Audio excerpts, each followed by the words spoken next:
Good morning. Welcome to the Informed Prostate Cancer Support Group. I'm George Johnson, and you can see me up here trying to finagle or understand the new system. And the screen down here is not good for a guy with bifocals. You know, a tall guy with bifocals is trying to do that. So welcome. We got a wonderful day, and we have 3 special speakers. We got them for free. And the 3 of you guys are going to give a talk. There are experts. They're experts as patients. Some have had almost every treatment you can imagine, and some have a doctor who is somewhat controversial, and we'll see how that goes. So we want to thank the Sanford Burnham Previs Discovery Institute. They provide this facility to us, which not only includes this wonderful auditorium, but a men's room down the end, an environmentally acute men's room in case you want to check it out. That's also free for you. And let me show you what makes this thing work here. These are the guys that make it work. They're the volunteers, and in case you want to volunteer, we got an opening in case you want to join us. We're going to hear from, let's see, we'll be hearing from Bill Lewis, who's up there, and Chuck Grimm, and then a special speaker, Mike Brecka. And we have a newcomer package. Did everybody get a newcomer package that's new? Okay. Did I miss any new people at the door? All right.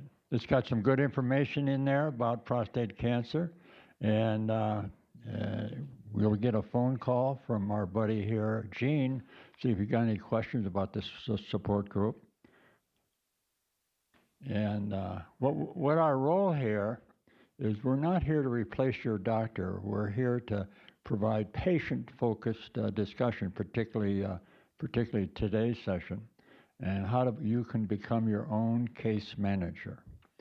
You have to manage your own case, just like me. I have to.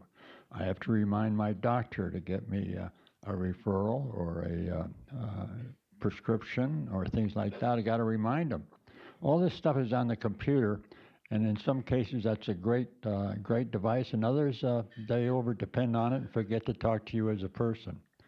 So what our role here is to keep you informed of what news is going on. And ideally, we like to generate questions you want to ask your doctor. We don't have the doctor's answers for you. You got to see your doctor. Our support to you, we have a website, which I think you're familiar with, and we have a library. We have some a wonderful selection of books out there, and on the table over there, they're for free, and on this other side, you can buy them at a great discount price. Here's one of my favorites. This is written by a doctor, and it shares his experience of a doctor seeing other doctors. And he was amazed at how unclear they are and the confusion that they tend to generate. So he decided to help us all by writing this book, and I recommend this one. And then the classic is The Invasion of the Prostate Snatchers. What this it makes a particular point of, don't run off and get your prostate surgery done until you read this book, because there are many options available that have much less side effects and maybe more effective for you. We're not against surgery, but we think you ought to be a little more educated about it, because once the surgery's done, it's done. And and then there's some other really good ones, and these are particularly up to date. And so stop by and see Bill Bailey, who's our librarian here. Raise your hand, Bill. There he is. He's very available for accepting cash. Then we have a newsletter. And where are you, Steve? Where's our editor? There he is. Does a wonderful job on putting together a snappy newsletter with the new technology developments. And in there is a summary of the previous meeting, and that summary is written by Bill Lewis. Raise your hand here. Bill does a great job on that. We have an outreach program. We want you to be members of that. you got buddies out there your age, and if you got 6 buddies, one of them will also have prostate cancer. So remind them to get a PSA. Also, if you have a son, most likely he's in the 50s, and you remind him to get a PSA test because the probability, since you have prostate cancer, the probability is higher that he will have cancer too. We're going to have Richard Lamb. How many of you know Richard Lamb? Raise your hand. See, for you newcomers, he's a great guy. He's has no degree of arrogance whatsoever. He's going to give us an update on what's new in prostate cancer treatment. Wonderful person. He loves to just grab a chair and sit down here and answer your questions in a calm, comforting manner. And many of us use him as our doctor. And he's up in Marina Del Rey, but looking forward to coming down here. Okay, let's do our survey, our traditional survey. Raise your hand. How many are here for the first time? Welcome. Welcome. We'll have our act cleaned up next month. Check us out. And how many have recently been diagnosed with prostate cancer? Raise your hand. I imagine that was quite a shock to you, and you have a big puzzlement of what to do. And how many have had prostate cancer for up to 1 year? Up to 1 year. Okay, you're also welcome here. And up to 4 years. 4 years. 2 of you just for 4. Okay. 5 to 10. See, I think we're getting the top of the bell-shaped curve. 11 to 15. Okay, and then higher than 15. That's me. I got 20, and so forth. So you newcomers, we're still here and kicking and doing well. So if you follow our example, so will you. Okay, now what kind of treatment have you had? Now some of you have had more than one, so raise your hand every time I hit the item. So how many now have not had treatment but are on what we call active surveillance? Raise your hand. Boy, look at that. That is the growing trend here of hold off, be on active surveillance. You don't have to rush to surgery. And you'll learn more about that next week or next month when to do this. How many have been on prostate surgery of all kinds? Raise your hand. See? Okay, now Gene raises his hand constantly here. Okay, let's break that out in terms of treatment. How many have had external beam or IMRT versus seeds? Okay, now these are non-seeds. Okay, now let's do the seeds, the seed implants. We're not doing too many down here in San Diego. Brachytherapy. Okay, good question. How many are on ADT, or what's called hormone therapy? I'm on that. Yeah. Okay. How many are on chemotherapy? See, we got, let's say, 4 or 5. Okay. How many have new treatments like Xtandi, Zyfigo, Provenge? Yes. I'm on the newest one. So there. I'm on a thing called apalutamide. Our brand name is Erleada. Anybody on Erleada? I'm the only one, huh? Let me tell you about Erleada. It just came out in April. FDA approved in February. And I had very bad prostate cancer. And a week later, I took Erleada, and I had a PSA test done 2 weeks ago, and my PSA is 0.009. The lowest that my doctor's ever seen. Yay, see? So there's hope out there. Brand new, worked great on me. I don't necessarily feel that great. I have the side effects of exhaustion, which means it's working. So the side effects means it's working, and it worked great for me. And there's other treatments down the road that, so don't give up hope, because there's a lot of good work being done. And okay, how many have recurrence, have had recurrence? That's the story of prostate cancer. It hangs in there and can bounce back after a few years. So get those PSAs coming. And then how many are undecided what to do next? Okay, maybe there's some answers here for you or questions to ask your doctor. Okay, for us to be able to be a support group, we need to support you, and guess what that requires? Money. It requires donations from you, and we're tax deductible. And so for us to break even, if you're looking for some guidance, we need $10 to break even. We don't want to dip into our little limited reserve to cover our meetings. So that's what it costs for us to put this thing together. So let's pass the baskets and just pass them down the line here. And there we go. Just pass them down the line.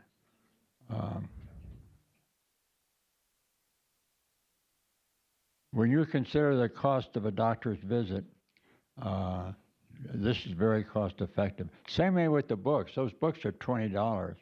And think of the money you save. Let me just mention about the book, particularly this prostate cancer breakthrough is written by Dr. Cohen. It has some wonderful chapters in here. What kind of treatment is best for you? How to pick a doctor? What to do about side effects? It's got a host of good things in here. And what I suggest you might do, get the book and bend down the corner when you go see your doctor and ask him about what's said in here. And that's one way to get his attention. Pardon? Was your apalutamide covered by? Yes, it is, but it costs $10,000 a month. So they don't cover it all. So I'm in the donut hole. And yes. And then what happens with that is if you qualify for a foundation, Johnson & Johnson owns the company Janssen that makes it, and they have a foundation that will provide support.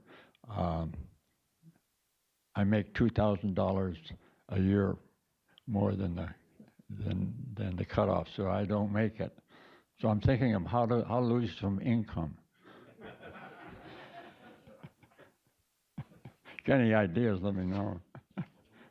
Now, see what they do is they look at your tax return, and I'm getting some income because I'm selling some stock, and that's not the income they're looking for, but it's in that column of your tax return. So it's all this stuff is computerized, so I don't qualify.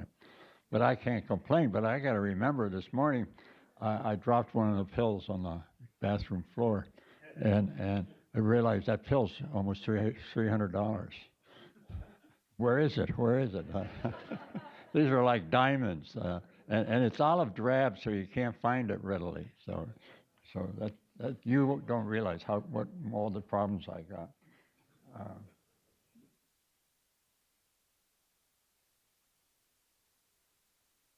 Okay, this is a reminder. We have 6 steps that are important for you to keep in mind. Your doctor may not mention these, but one, you want to have early detection, get an early PSA. Nothing worse than getting a too late PSA. So you should all be getting PSA tests frequently. Do a high definition diagnostics, so then they can do a targeted biopsy rather than the random 6 or 12 needles going through your rectum. Know your Gleason score, because that then determines what kind of treatment you should have. If it's a 6 or a low 7, you're a prime candidate for active surveillance. If it's above that, a high 7 or higher, you maybe want to be considering the various other treatment options. There are about 12 or more options that you can have, and that doctor can guide you as to which one. And we're not going to have Dr. Rossi, but we're going to have, okay, number 1, we're going to have Bill Lewis here. And Bill is our summary of the speakers meeting. I'd be interested to see how many pages of our newsletter he allots to his talk. And he has an interesting one about the doctor that he's picked, but he's got a variety of experiences. So come on up here, Bill, and tell us your story. And you got that beautiful picture, too. All right. I had to call this the kitchen sink approach because, as you'll see, I've kind of tried everything. Okay, I'm 66 years old. I live in Chula Vista. I have 5 grown children.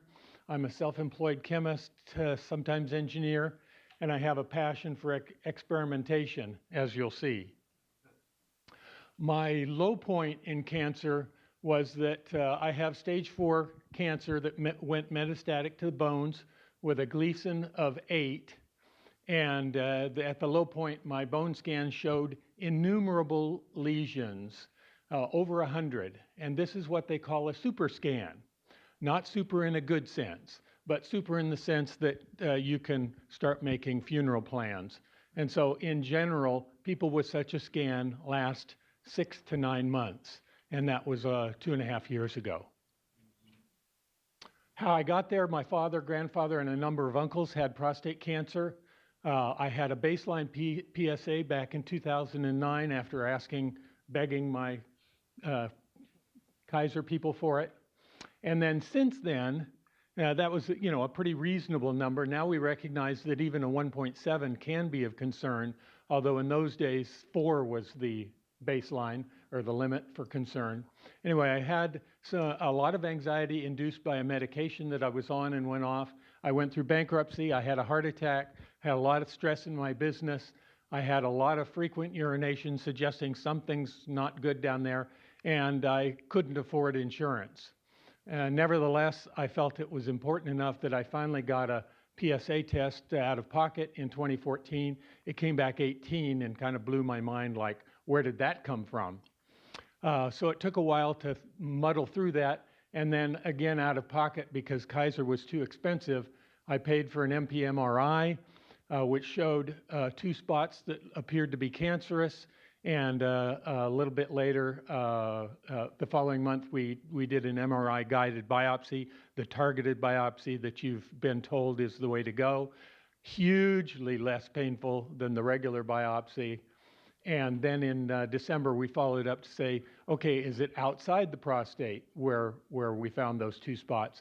And the answer was yes. There were a few dozen Mets at that point. I went into some initial treatment through a friend who suggested some alternative medicine. It didn't work.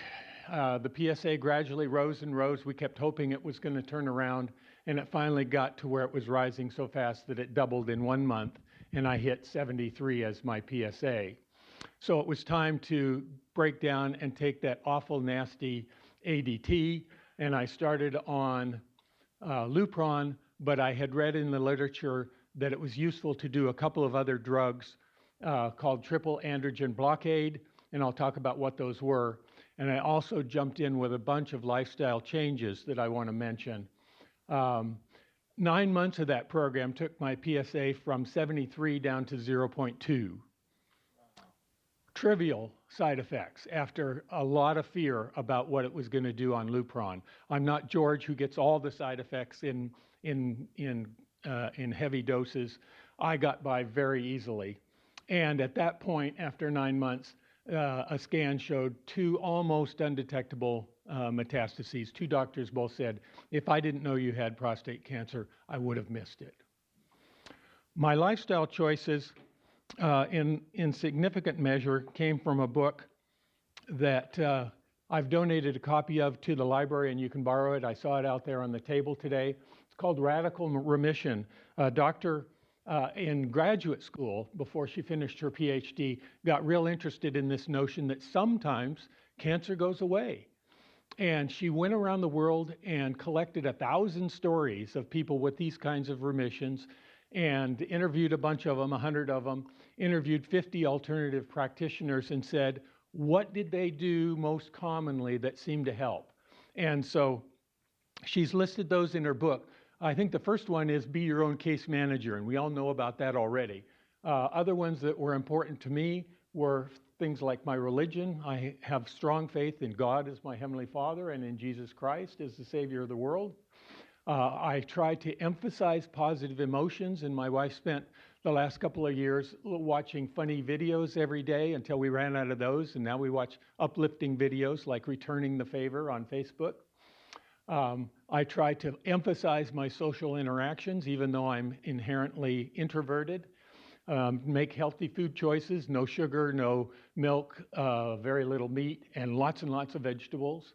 I try to follow intuitions, and you'll see my intuitions have led me to many different approaches to things as we go through this. I have an exercise program, biking 20 miles a day and going to the gym three times a week. And I am involved in lots of service projects, which I think is beneficial to the psyche. The book also recommends that you have reasons to live. I find I have a number of those. And that you eliminate emotional baggage, which was the hardest one of these for me, having been raised in a dysfunctional family. It's been, I feel like I've pretty well covered that one. And then finally, one of the ones that she mentions besides exercise is energy medicine that weren't part of her 9, but she said some people do this. And it's become pretty important for me, and I'll talk a little bit about muscle testing and grounding as we go along.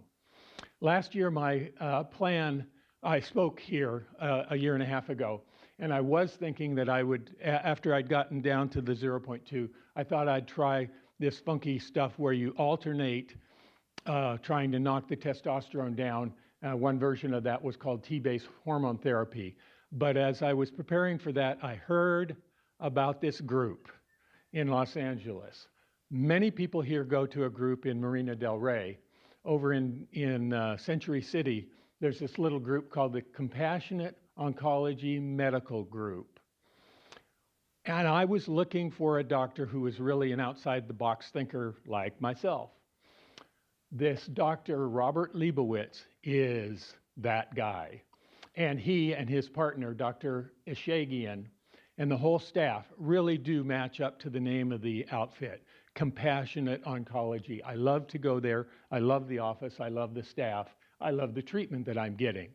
That treatment is way more complex and I would say comprehensive than what I have seen anywhere else.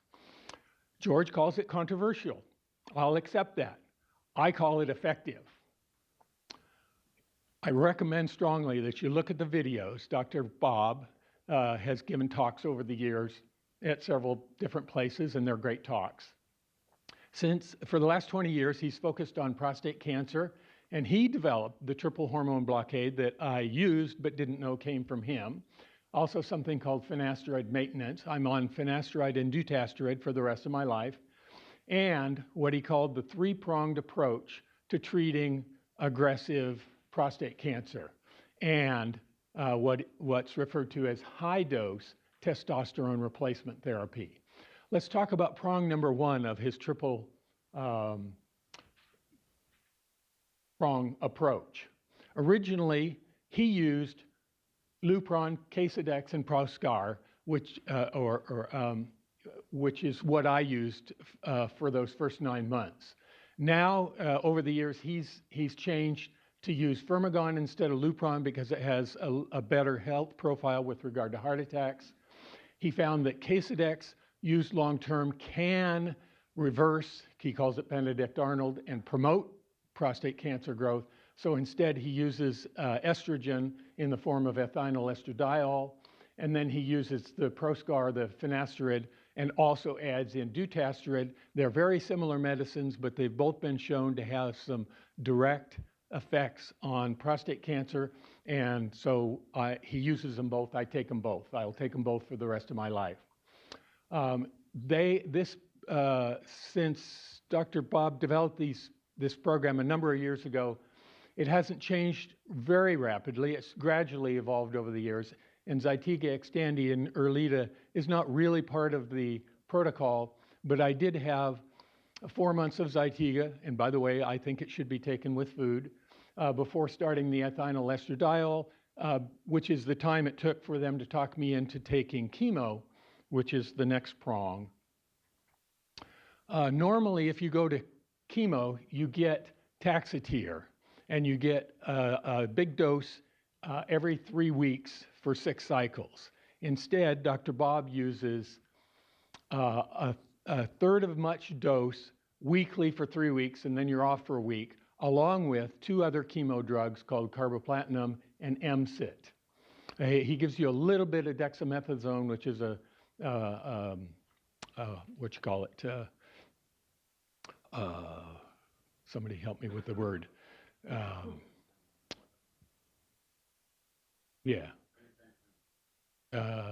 Anyway, what it does is it helps prevent allergic reactions at the time. Yes, a steroid. Okay, thank you. Just couldn't remember it for a second. So you do that 5 cycles. So I've had 5 months of that, ending at the end of August. And he also gives you some anti-nausea medications. My side effects were zip for the first 3 months, partly because of other things I'm doing that I'll tell you about. Finally, I got fatigue starting in month 4, got month 5, and I've had it for about a month and a half since, and it's pretty well gone away now already. I had peripheral neuropathy in my feet starting in month 4, and it's pretty well gone away again. I had a little bit of thinning of my hair. You see, I still have a lot, and my hair went curly. Other minor effects, none of them serious. I had no significant nausea, and the most important thing for me was the fear that I had was that chemo destroys your immune system. And Dr. Bob insisted that none of his people have ever had a severe immune system problem like getting hospitalized for something or other that tried to take over. And I had none of that. So I'm really thrilled that I went ahead and did the chemo. And the purpose of the chemo is to knock out all of those cancer cells that are busy converting into the nasty forms that don't respond to the ADT, okay? So this sort of kills anything that's trying to grow fast. And so this is a great complement to the ADT, which I continued through the chemo period.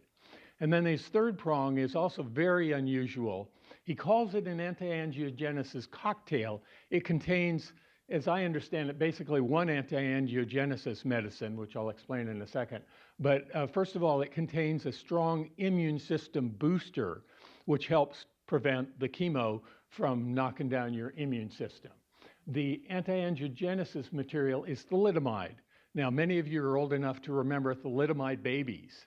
It was a drug given to prevent morning sickness, and it caused horrible birth defects in the babies. I'm not likely to get pregnant. Okay, so it's okay for me to take it, and it prevents new blood vessel formation, and this prevents new tumors from growing larger than 2 millimeters because they can't grow larger without their own blood supply. No blood supply, no further growth. He also gives a number of other medicines that have been repurposed from other uses because the literature shows, as doctors, start exploring, well, if this drug is good for this, maybe it's good for something else. And so I take celecoxib, which is also Celebrex, metformin, which is a blood sugar medication, atorvastatin, which is a statin.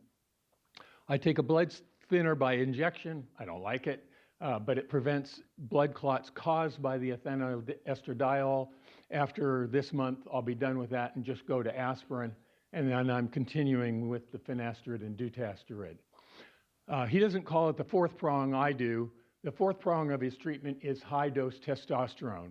The normal level in the blood is 300 to 800 or so. It's a very wide range because they really don't know what's normal.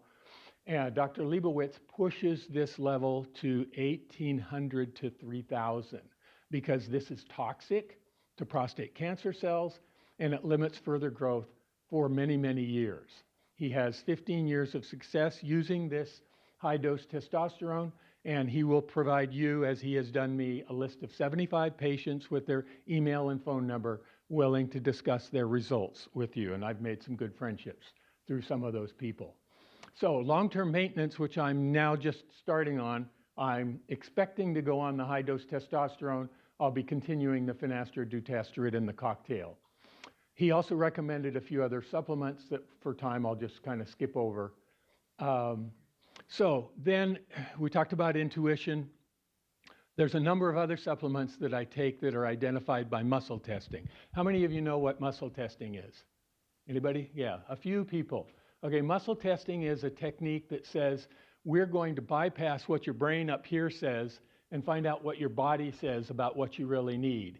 And sometimes people do it with the fingers locked together. My doctor does it with your arm held out to your side, and you pull down on it. And normally now my arm would resist him pulling down very strongly. But if I hold something that my body says, bleh, my arm goes down. If my arm stays strong, we say that's a good one. There are thousands of supplements you could be taking. And my way and my doctor's way, my other doctor, not Dr. Bob, my other doctor's way of evaluating that is to use this muscle testing. And so through that, of all the things you could take, I take one or the other of a couple of mushroom extracts that are very strong, also immune system stimulators, and I want that. There's an herbal, turmeric, apricot kernels, and various other things that are listed here. And I'm going to recommend, if you really want to know, that you just ask me for a copy of these slides. I've tried to make them self-explanatory. I also use what my wife and I affectionately call green glop. It's an intimate blend of flaxseed oil and cottage cheese, come from a doctor in Germany named Joanna Budwig, and I supplement with that with a number of things here, this, that, and this, and that, and this, and that, okay? And that includes this new product that a friend of mine developed.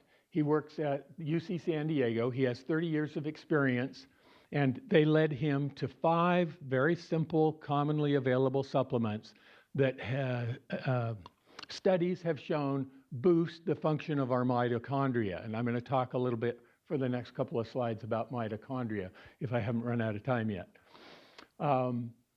Chronic inflammation and various other insults like toxic chemicals damage the mitochondria in our cells. Mitochondria have 2 main functions. One is to generate all the energy that your body gets. It all comes through the mitochondria. And the other is that it has the special role of governing apoptosis, which is programmed cell death, which is telling cells, you're done, baby. It's time for you to die. Please self-destruct. That's controlled by the mitochondria. But if the mitochondria are damaged, you have low energy and you don't get the programmed cell death, and as I'll mention in the next slide. There's the 5 supplements. They're very simple ones. So damage to mitochondria leads to less energy, including cellular repairs to maintain health, and you don't get apoptosis. Cells that don't die when they're supposed to, we call that cancer. So I think, though it hasn't been proved in studies yet, that this particular combination of things is very useful. My friend is busy with his research, so he kicked off the formula to a local company that provides that, and you can buy it ready-made, or you can put together the ones yourself. Oops, we didn't want to stop. That was the wrong button. Push that. Okay, thank you. Besides the MitoXL, which is the 5 supplements, there's another technique that can help with chronic inflammation, and therefore I believe can help with the mitochondria. There's a new technique called grounding or earthing, and there's a wonderful book on the subject that you can get from Amazon or elsewhere called Earthing, and they modestly proclaim it to be the most important health discovery ever. And I tend to believe them. It's a way of reestablishing the contact between our bodies and the earth, which has been lost since the advent of about World War II, of rubber-soled shoes, rubber-tired cars, and well-insulated houses. We don't have that contact. We don't walk barefoot on the beach enough, even though we live in San Diego. So you can use some kind of a grounding strap or wire or pad, most conveniently at night while sleeping. And double-blinded studies here, and particularly in Poland, where there's a doctor, father and son team, have shown that this has profound health benefits, in particular for reducing chronic inflammation and its associated pain. My own experience is much better sleep, greater energy. The combination of this and that MitoXL stuff turned me into the Energizer Bunny until 3 months of chemo. The fourth month, the chemo finally slowed it down. I'm coming back. I'm starting to be pretty energetic. It also reduced anxiety and pain. And my last little trick in the kitchen sink is autologous urine immunotherapy, okay, or urine shots, okay? It has been found that the immune system, when it works, let's see, I think I put it in a postscript to the slides, but I'll kind of explain it. When your body has an allergen come in, it responds with antibodies. Those antibodies cause various things to happen, and then after about 3 hours, they're done, and the body recycles them. But some of the pieces of those antibodies end up in the urine, and by collecting them and re-injecting them, you end up with a huge benefit, first of all, for allergies.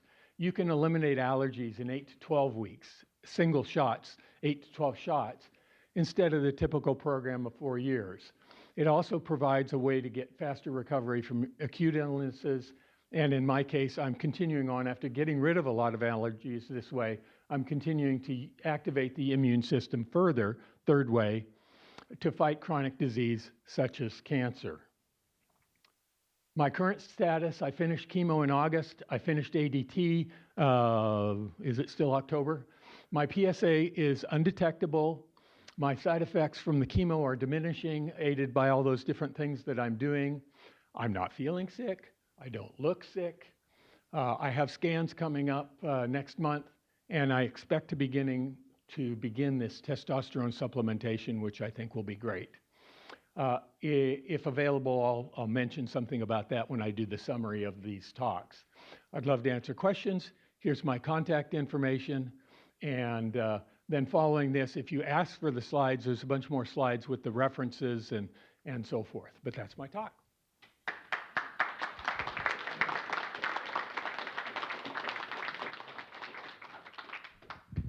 Great job.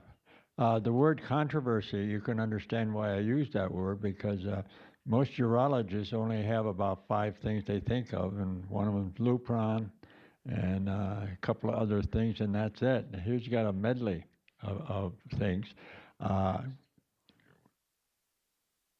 Chuck's next. And so he's got a lot of information. I have to ask you, have you figured out which 14 work best of the medley of ones you use? Far and away, I think the grounding and the chocolate powder, the MitoXL, are the biggest energy boosters, and then the various things that I mentioned that boost the immune system, like the mushroom extracts, are also, I think, very important. The rest of them, every little bit helps, and my tests say that it's going to help, and so I'm going with it. And you're looking great, too. Thank you. Okay. We'll hold the questions to the end. Next up, we have Chuck, who's had a variety of treatments and experiences, and he's going to share those with us now.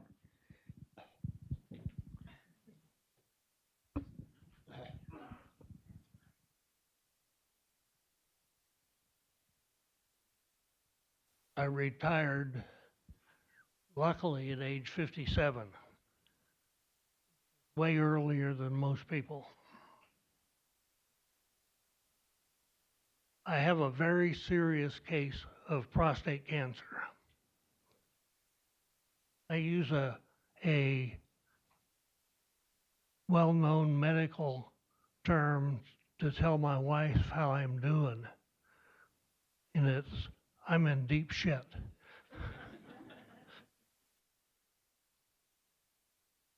And I've had almost all types of treatments, except for some of the controversial ones. My treatment began in June of 2010. And I'm going to tell you about all the treatments I have had.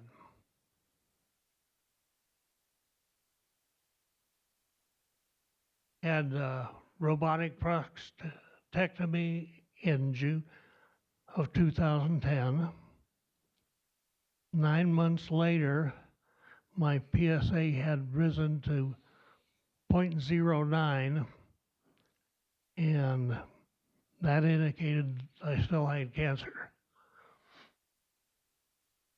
The biopsies on the prostate removed showed that they left behind quite a bit of cancer. After that, I went on to all the other treatments.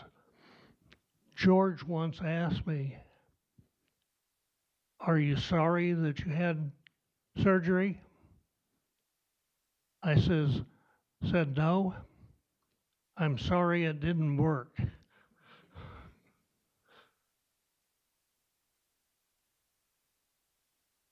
I started hormone treatments in February 2011 with Lupron, finasteride, and Casodex, and I did that for 1 year. While I was doing the hormone therapy, I had chemo, and I had it very early in my history. Normally, people get chemo often as the last resort. I had it when I was fairly healthy still.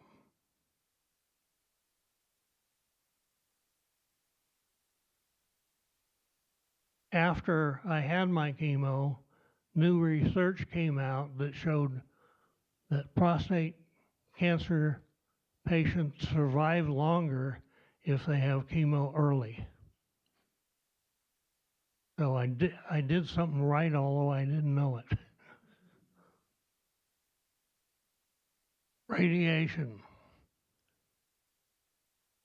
I had a radiation of the prostate bed with IMRT starting in February 2012. 39 treatments every weekday, total dose of 79 grays.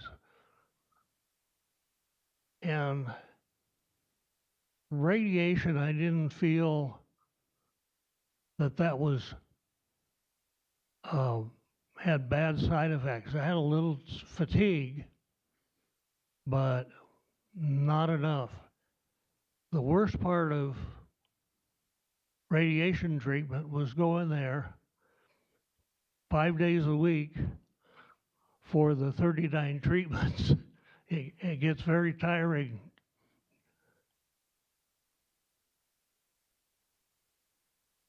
Vacations. When I was doing Lupron, I had several breaks. I was on 1 year of Lupron and off for 2 years.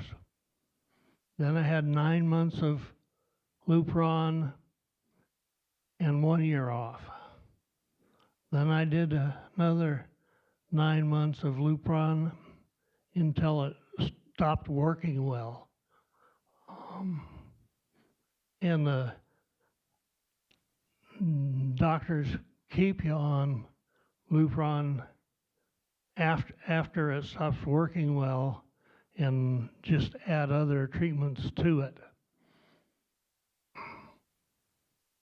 So I'll have Lupron shots for a long time. Xtandi is a pill like it would be a Casodex on steroids. This worked for 9 months and then quit working, and I stopped Xtandi. My cancer is getting smarter than the drugs. and it's doing it fast.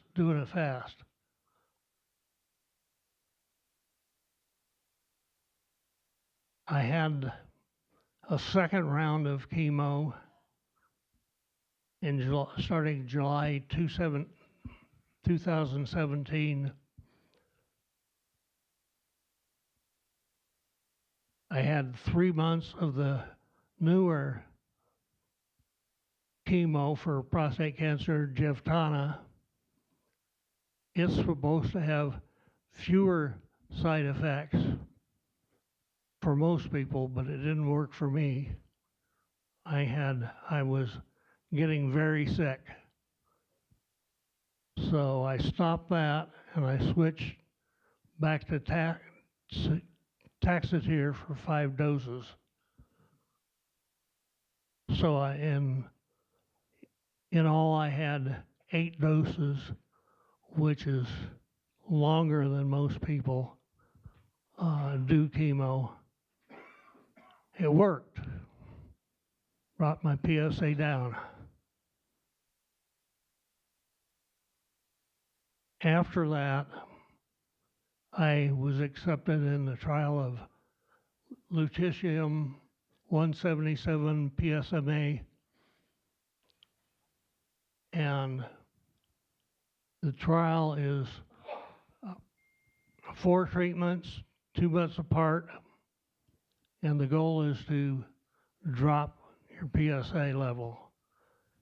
It didn't drop my PSA level, but it stabilized it in the 30 to 40 range until after the 3rd dose, and it rose to 148. I was kicked out of the trial, and I wanted to be kicked out of the trial because on the 3rd treatment, I was so sick that I didn't want to do it again. For 2 weeks, I was really sick.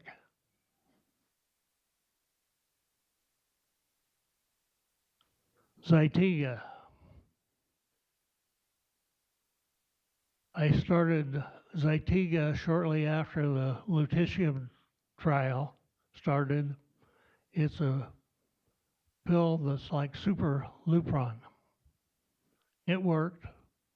In 3 months, my PSA went to 25, down from 168. I'm happy about that. Because when it hit 168, I was terrified. and my PSA was doubling once a month, or in 1 month. Xofigo. Xofigo is radiation-infused radium-223. It's an infusion every 30 days, and it helped with the bone mets. And I'll go back. The lutetium trial did work for me partially. I had cancer in my lymph nodes, in a large number of lymph nodes, and it dropped the cancer in those lymph nodes down considerably.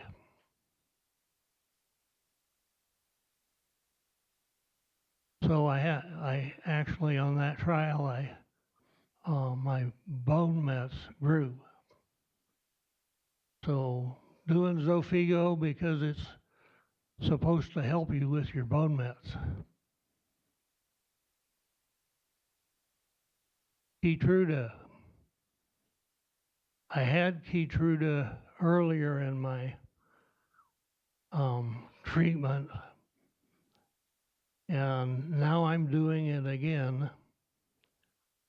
The class of drugs is called checkpoint inhibitors. This is not approved for prostate cancer, and it's being provided on a compassionate use basis. I will get 8 treatments, I believe, 1 month apart. The cost of Keytruda is $20,000 a month, but Merck provides it for free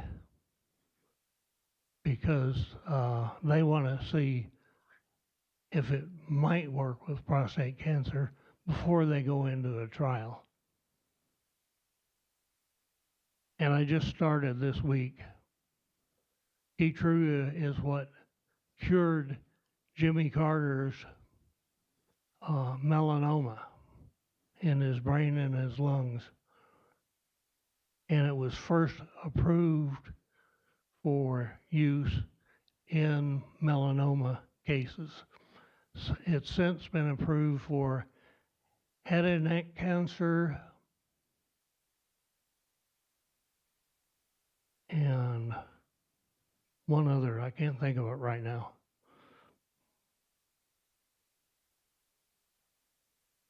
Mental health. My father died of prostate cancer. So when I was diagnosed with a biopsy, I was pretty down in the dumps. So my primary care physician said I needed to go to the psychologist and get some counseling. The psychologist told me to go see the psychiatrist because she thought I needed some psychiatric drugs. And I do take psychiatric drugs now. It's helped me a bunch in my mood. So if you're feeling depressed, that's one thing to consider.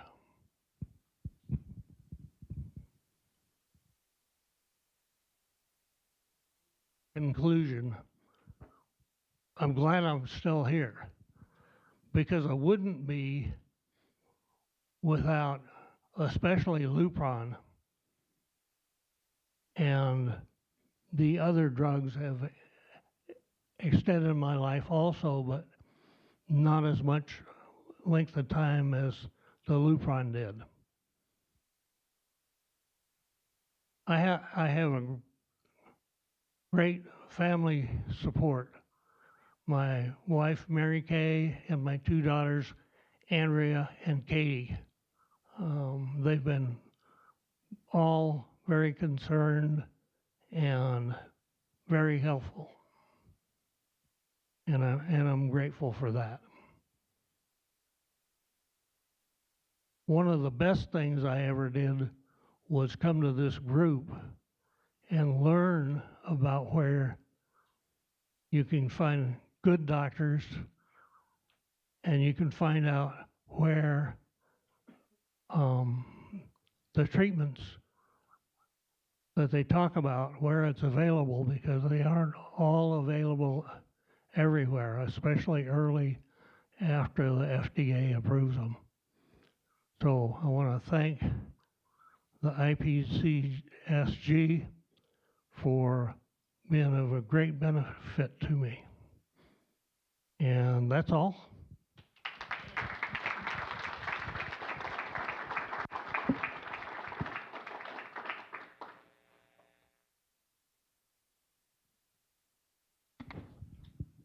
Chuck, we're glad you're still here, too.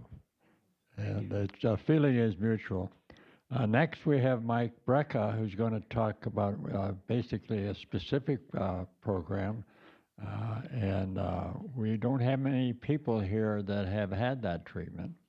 I'll have him share that experience with you here. And you're up.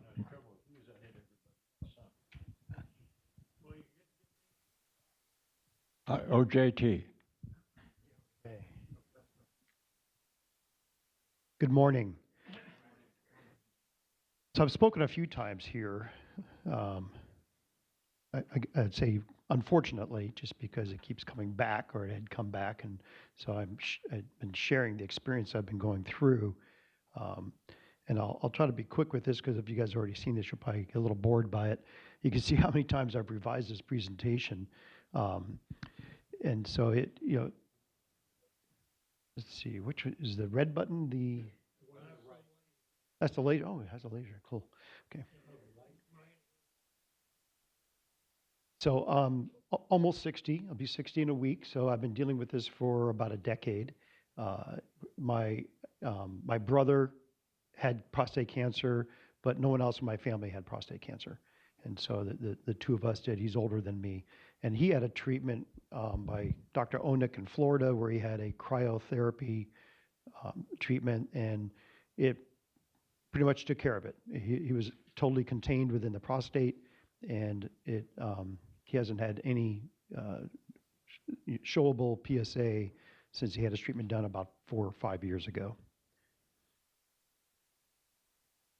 So going back to 2008, that's when my tests were normal, started going up in 2009, and really into 2011, it really started showing some increase. Now, my levels, I kind of, when I tell people I've had cancer, what I've had was kind of the light beer version of it.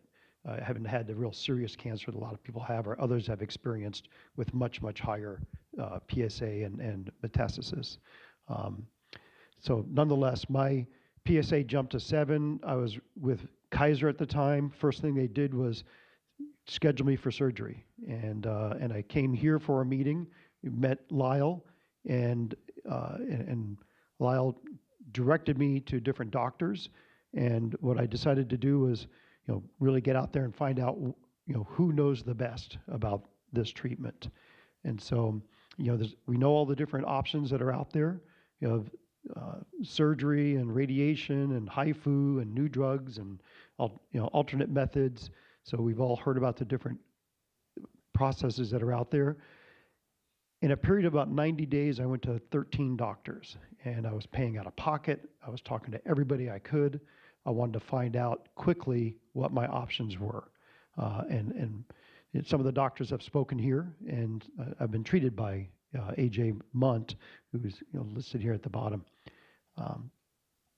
And I paid out of pocket. I would go to Dr. Kane, who spoke here 2 months ago. There's, one of the best surgeons at UC San Diego. He wasn't covered by my insurance, and I said, "Doctor, what's your rate? I'll pay you." So for $550 or whatever it was, he gave me 45 minutes and tried to sell me on why surgery was the right thing to do. And I was going to do surgery, and I called Lyle, and Lyle chewed me out. And I'm not against surgery. I think in the right case, surgery is the appropriate treatment. Although I keep hearing cases where it didn't work out. Either the cancer wasn't cured or caught or cut enough, or too much was cut. I have a brother-in-law who's 72 and 60 days ago had surgery, but he had a large prostate the size of a grapefruit, and he is completely impotent and incontinent and wears diapers. And he's an athlete. I mean, he was a fighter jet pilot in the Air Force, and he's in phenomenal shape. And he's like, "Yeah, this is terrible." And what he says was because his prostate was so big, and when they reconnected everything, they had to stretch his urethra back to his bladder, and it basically stretched out the muscle. And so he has no control whatsoever. In theory, it may come back. But there are side effects to surgery, not in every case, but in many cases. The best doctor I went to is Dr. Bond up in Ventura. And again, that was my out-of-pocket. I think it cost me $1,800 to have him do his probe and do his biopsies. And it showed exactly where my cancer was, how much I had, and which way it was going. And so this was instrumental in my decision. And for me, what it showed was the cancer, this is his imagery, where the cancer was, and then the diagram actually showing where the cancer was going. And what the decision for me was, the cancer was heading down towards my urethra. And he said, if you have surgery, either you're going to be completely incontinent, or they're not going to cut there and it's going to come back. And so your choice. He recommended I go with radiation. And so I went back and talked with Dr. Dr. Munt and ended up going through UCSD and getting the 39 treatments, 5 days a week with Lupron. So I went through that process, and it was very effective for about 5 years. The hormone therapy, it wasn't that bad. My wife kind of jokes I ended up liking chick flicks and stuff, but now I don't. I'm back into watching football. So again, this kind of goes through my PSA and what had happened after my treatment. It basically went down to non-detect for a long time, all the way through till 2012. So my treatment was in 2011, 2012. I was pretty much non-detect until we get into it started ticking up slowly. And keep in mind, I still had my prostate. It wasn't cut out, and there was nothing outside of the prostate as far as the treatment. And so it's suspicious, like, okay, either it got outside or it came back inside. So these are my results over the last few years, where it started going from basically, very low up to where it started ticking up. And right around here, I kept having it checked every 6 months or 9 months. I'd go back and I had to beg my doctors, look, let me have another PSA. And they're like, well, no, it's only been 6 months. I'm like, okay, next week is 6 months and a day, so let's do it. And so I was on them to get my test. The most recent one was actually in May. I was at a 7, and I knew it was increasing. And I was watching what was the doubling rate. My doubling rate was about 13 months. I did not get a test when I had my treatment done in July, but just calculating what my doubling rate is, I'm presuming my PSA was around an 8, which still isn't that crazy. That's the chart showing the PSA, the growth of the cancer. So the key here is, what do you do about it? And I went around and, like I did before, I didn't see 13 doctors, but I went around and saw another 7, and I had scans and biopsies and had everything I could get done. I had an MPMRI, I had Aximum PET scan, I had a guided biopsy, and they put me in a twilight to say, don't worry, you're not going to feel anything. Well, it made me kind of dopey, but I felt everything, so it didn't really work. And pain is a whole other side to the treatment selection. It depends your tolerance for pain, and I'm kind of a wimp. But what it showed was the guided biopsy. They did 20 of them, and it was Dr. Cooper that works with Dr. Schwartzberg, Ross Schwartzberg. They went in, they aimed, and they shot, and they all came back positive, all around a 3+4. So definitely it wasn't terrible, but the cancer is there. And at the time, the other conditions of impotence and incontinence, it wasn't that bad. The scoring, I don't know if you guys are used to that scoring thing where you go through and you rate. I was like 13 to 15 was considered 70% favorable. You're in pretty good shape, pal, so you're doing okay. Although future treatments, I was told, were going to have a negative influence on these scores. This was the MPMRI that was done, and it was interesting because it showed the cancer coming back in the exact same location it was before. It also showed that it was, as far as extra prosthetic extension, it was negative, so it was contained. So that was good news. And they did diagrams. They said, we know where it is, we know it's contained, and you now have some options to kind of narrow down your next steps here. So actually, the last time I presented this was the last slide I put up on what do I do.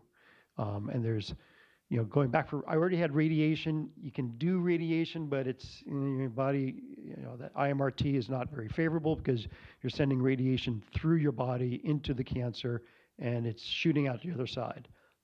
Proton therapy, you're shooting radiation into your body, hitting the cancer. It's not going out the other side, but it did come in. And so there's effects. And I was told, look, those types of treatments can be difficult. Surgery was out of the question, although actually my urologist said, let's do surgery. And I was like, what? It's amazing. Cryo, HIFU, back on Lupron, irreversible electroporation, the nanoknife, which is basically kind of like a HIFU, but it uses electricity to basically zap the inside of your prostate and wipes out the cancer. And then immunotherapy drugs. So those are my options at the time. And just a important note about this is not covered by insurance. It was about a $30,000 purely out-of-pocket expense.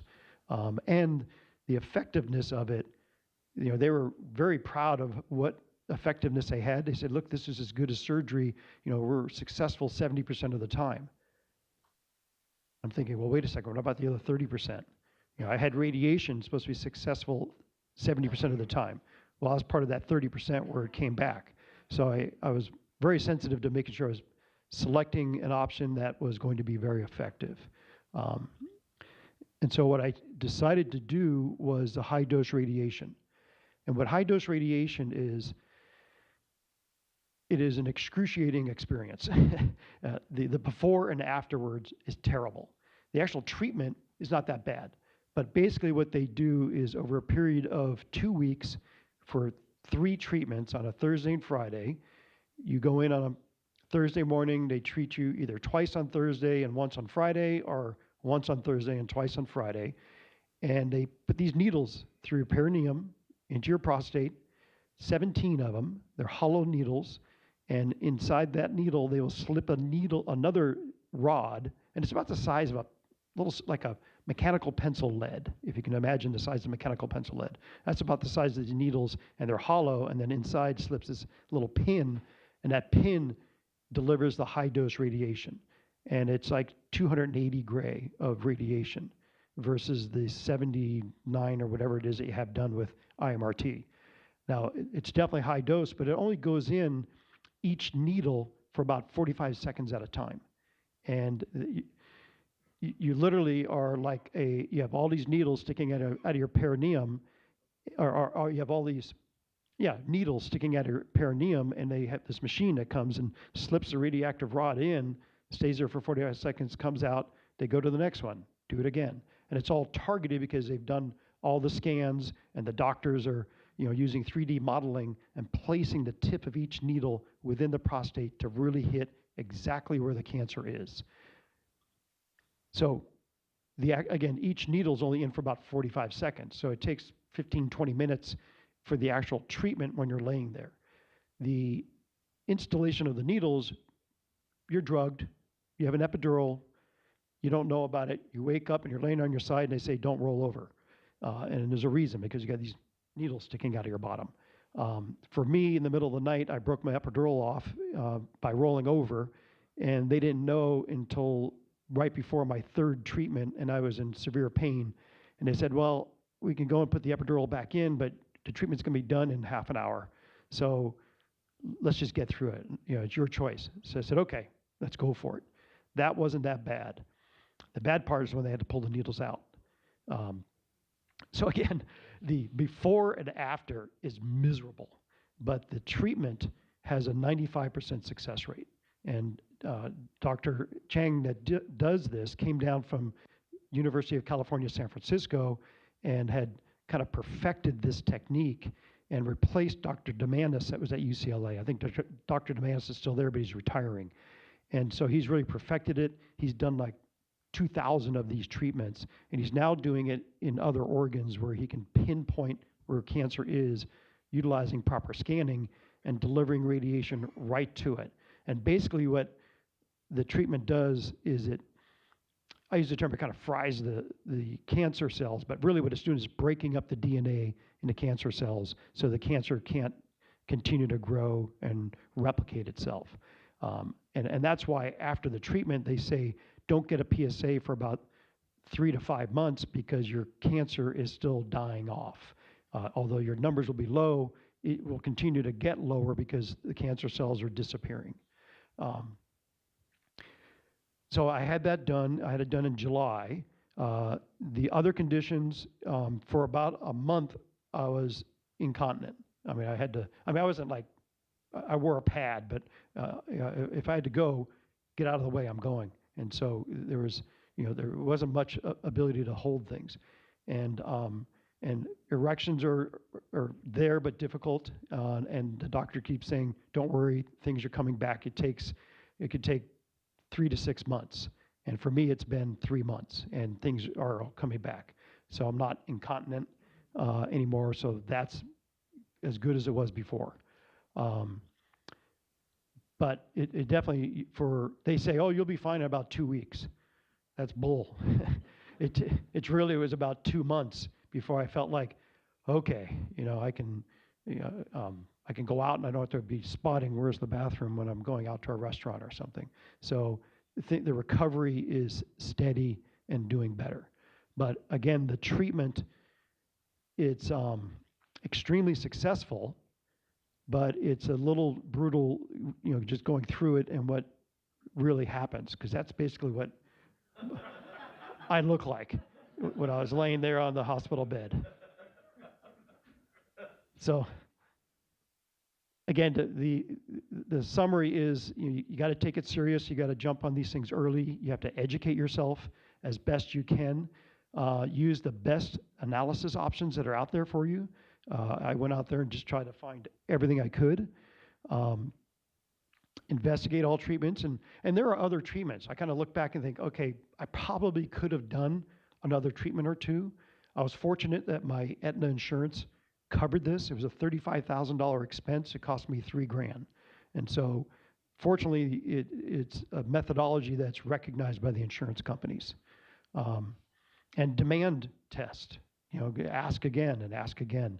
And you got to just tough it out and be positive. So that's my story.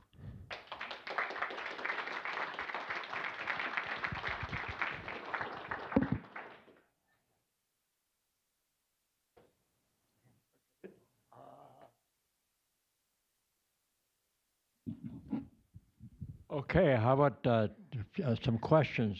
First, raise your hand, and then the person you want to talk to. We first had Bill, Chuck, and then Mike. Any questions here? Here. There's a question back there. I'm curious, I didn't hear any of the speakers talk about laser ablation.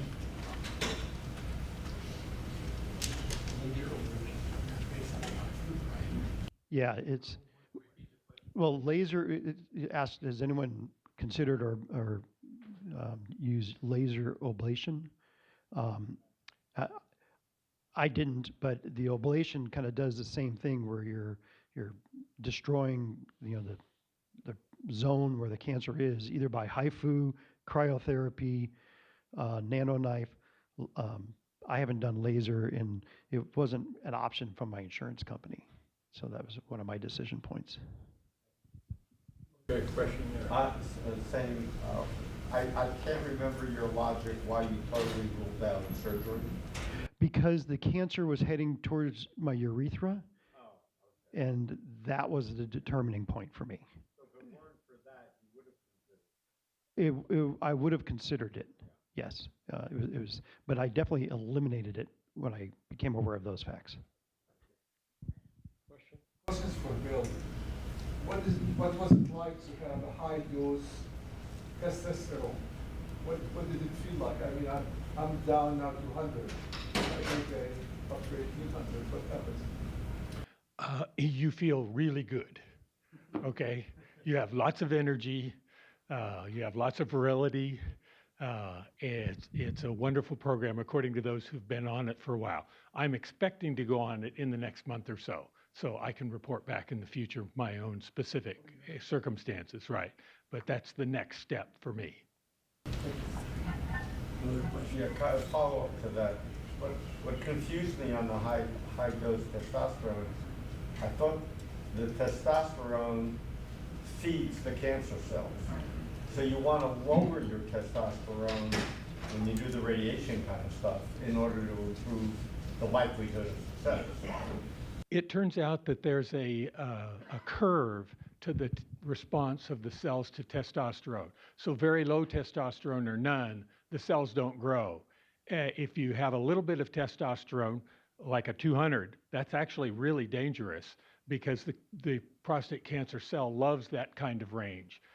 If you start to get higher, there's some point where it's a peak, and we don't know what the number is. But if you go higher than that, it begins to suppress growth and to be directly toxic.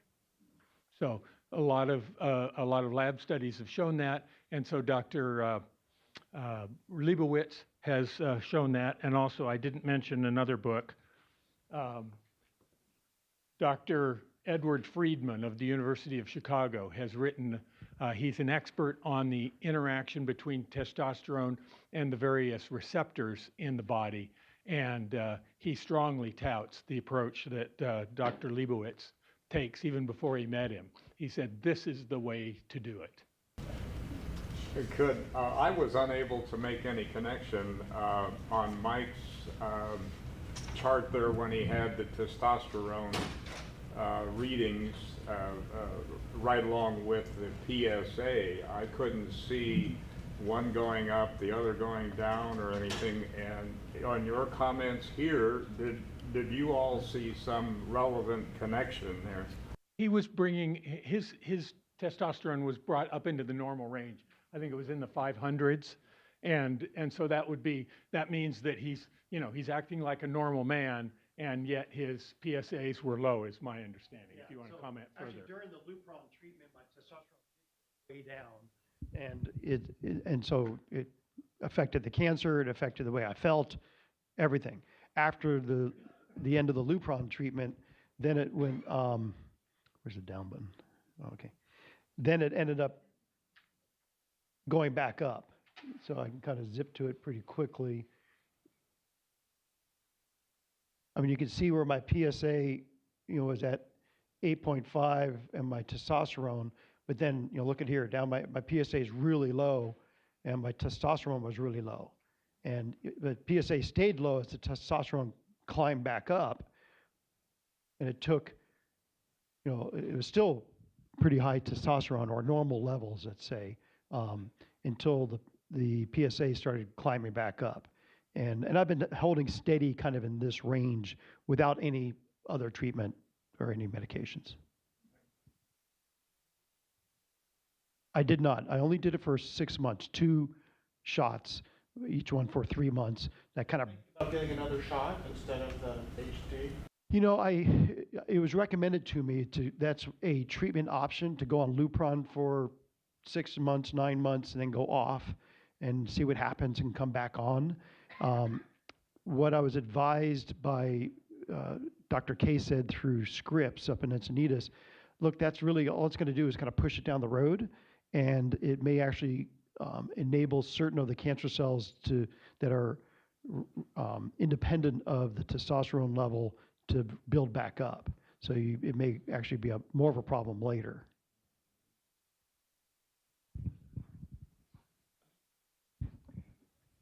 You have touched on the primary controversy with prostate cancer. What causes it?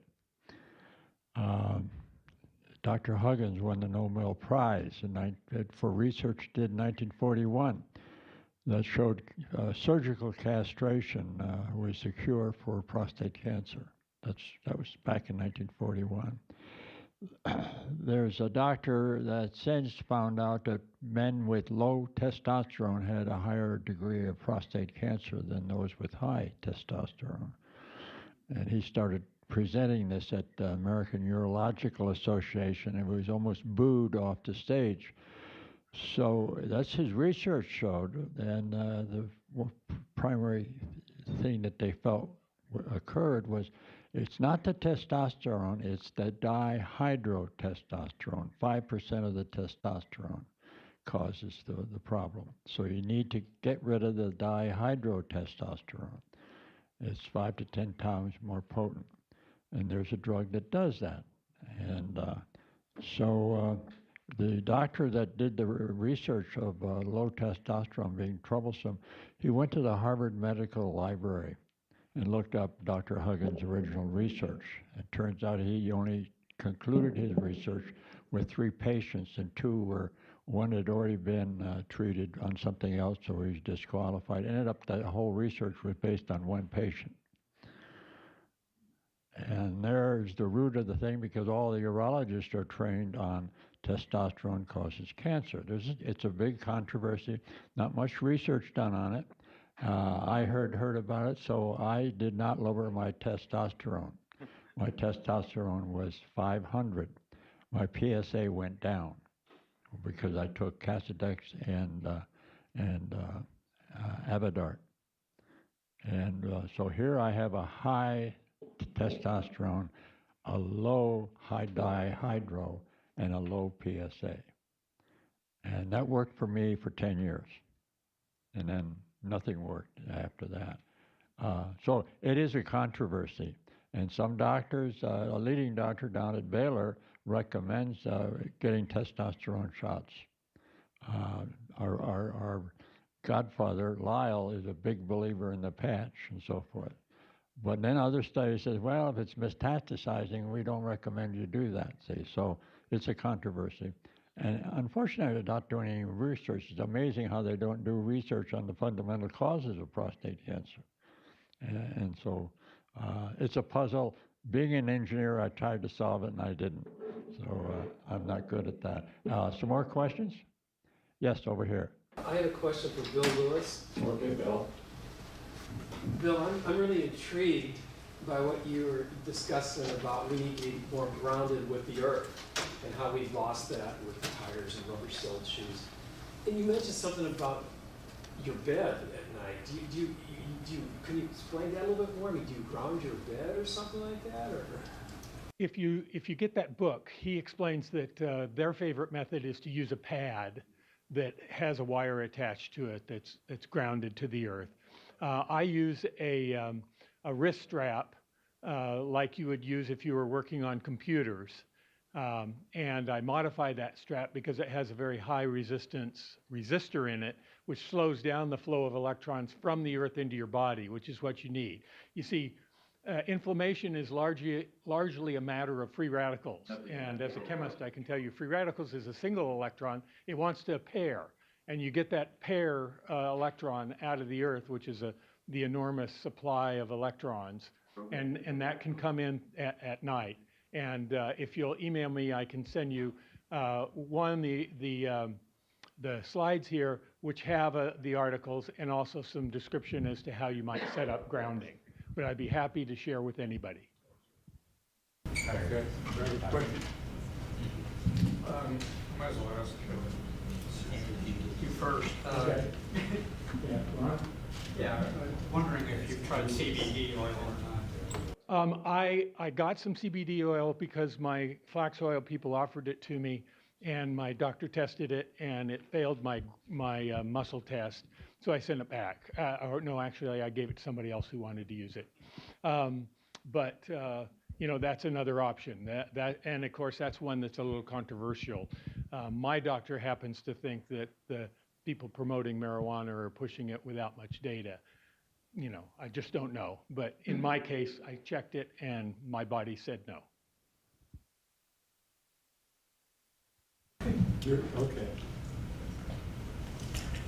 Yeah. Mike, I'm wondering, since your initial radiation therapy failed to resolve your cancer, wouldn't that lower the probability of success with doing a second radiation treatment? That's what I thought initially as well, and even adding more radiation into my body concerned me. But because it's so targeted, there's different things you can do that are targeted treatments. HIFU, cryo. The HDR had just a much much success rate, and that's why I chose it, because the radiation is a problem, not necessarily for your prostate, but for everything else that it may affect. The other muscles and tissue that it's going through. And so if you take that component away, that's one of the big issues with radiation. But Mike, when you say success rate, how long has that been tracked over a period of time for a second recurrence after HDR? I think about 10 years. It's a good question, though. Well, Mike, we want to keep track of you and see how it works on this. You really did a great survey. It was not cheap either, was it? IRE, did you, you rejected IRE? I did. External radiation? Or, oh, yeah. I'm sorry. I did because I couldn't afford it. And it didn't really have the success rate that I was looking for. I mean, it had a 30% failure rate. And I had talked to a couple of people that had that treatment, and their PSA went down to 3.7. And I'm thinking, okay, well, that's still not, it's okay, but it's not great. And again, there's a 30% failure rate. I think it probably has great potential to it. It's in its infancy stage right now as far as application, but I think it's a very promising treatment. I'd like to comment on that also. I feel the same way, that it's a very promising treatment that bears watching very closely, because of all the treatments I'm aware of, it's the one most likely to leave sizable fragments of the cells that die to allow the immune system to look at it, recognize it, and go hunt it elsewhere in the body. So at least in animal studies, it shows the strongest effect on promoting an immune system response. But for now, it's very expensive, and the results aren't very well proven. But let's all watch it. What's the name of that one again? Irreversible electroporation. And if you look for in the website for the old talks, Dr.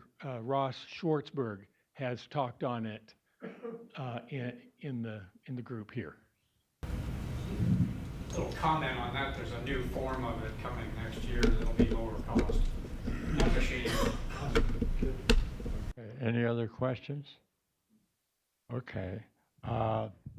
We have time for a breakout session. And here's, if you want to do this, so you're free to leave now, or if you want to hear more about active surveillance, Bill Manning is up there. He's our video master, but he's up there and he's got great experience in active surveillance. And so if you want to go talk to him, he'll be up there in that corner of the meeting. And in terms of the ADT or hormone therapy, we got an expert here in genes, so you can go over there in that quadrant. If you'd like to talk about radiation or surgery, Chuck will be available over here. And if you're a newcomer or have any general question, I'll be right here. So you're free to go, or you're free to come and ask a question.